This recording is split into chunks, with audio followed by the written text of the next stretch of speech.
The word sanctions took on a grimmer meaning for Berliners as the Russian blockade against the people of the western sectors went into its third week.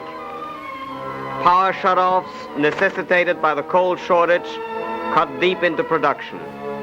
Machines and the men who run them stood idle. Prospects for normal working and living conditions looked dark. City transportation was chaotic as each new day brought new hardships to the three western sectors. Cut off from their radios, people gathered at street corners to hear the US-operated loudspeakers. Everyone asked the same question: where is the coal? The answer lay in Helmstedt, where train after train waited for the Soviets to overcome their now famous technical difficulties. But the latest progress report issued by Marshal Sokolovsky was merely, the Soviets are taking measures to repair the railroads. Meanwhile, the Western Allies were continuing their own measures to break the Russian hunger blockade. Here, General Sir Brian Robertson, British military governor, inspects operations at Wunstorf Field near Hanover as English planes load for the run to Berlin.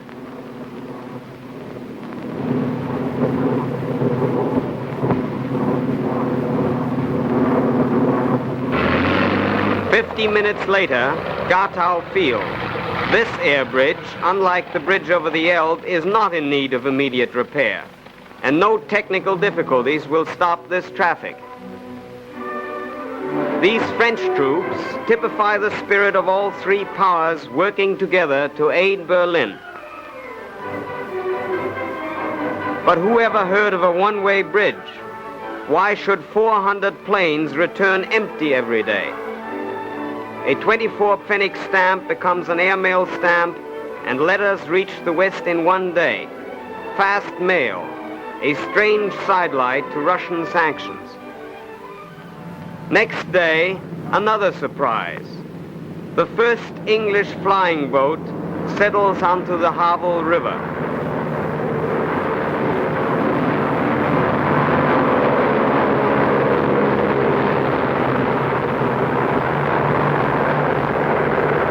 Goodwill on the wing.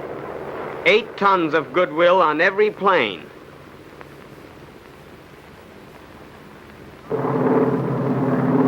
And then it came. Aboard the C-54s rushed from the United States, Alaska, and Panama.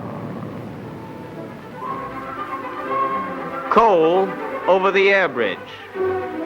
Coal to help get the western sectors back into commission again. Every sack a Western reminder that Soviet sanctions are intolerable. Meanwhile, the people of the western sectors took their own stand. All week, thousands turned out to hear their leaders pledge Berlin's freedom. Here, a rally in the Fur-Berliner Platz addressed by Dr. Suhr of the Social Democratic Party. Rain, after all, was the least of a Berliner's worries this week. Through all the speeches ran the same appeal. Berlin calls on the world. And the appeal was answered. First, from Western Germany itself. Schleswig-Holstein, Lower Saxony, Bremen, Frankfurt, Cologne, Bavaria, sending support, sending medical supplies, sending food. Typical of this action was the support in Hamburg, where Berlin's Franz Neumann appealed to a huge crowd before the city hall. Later, the city assembly called a special meeting to discuss the critical Berlin situation. Assembly President Schönfelder spoke first. The people of Berlin have been cut off from all communications by land and water through the measures of the Soviet authorities. This has brought about a hunger blockade. We consider this hunger blockade a crime against humanity. In the vote that followed, All but the 3 communist members supported measures designed to help the blockaded people of Berlin. Hamburg's Mayor Brauer closed the meeting. We call on Berlin not to be pressured into surrendering their freedom and independence, no matter what measures are applied against them. Wo sie ihre Freiheit und ihre Selbstständigkeit für alle Zukunft verlieren. But something further is necessary. Das ist eine An appeal to the other occupation powers, the Americans, an die Amerikaner, the British, an die Engländer, and the French. an die Franzosen. Be steadfast. Und diese Forderung You must not give up Berlin.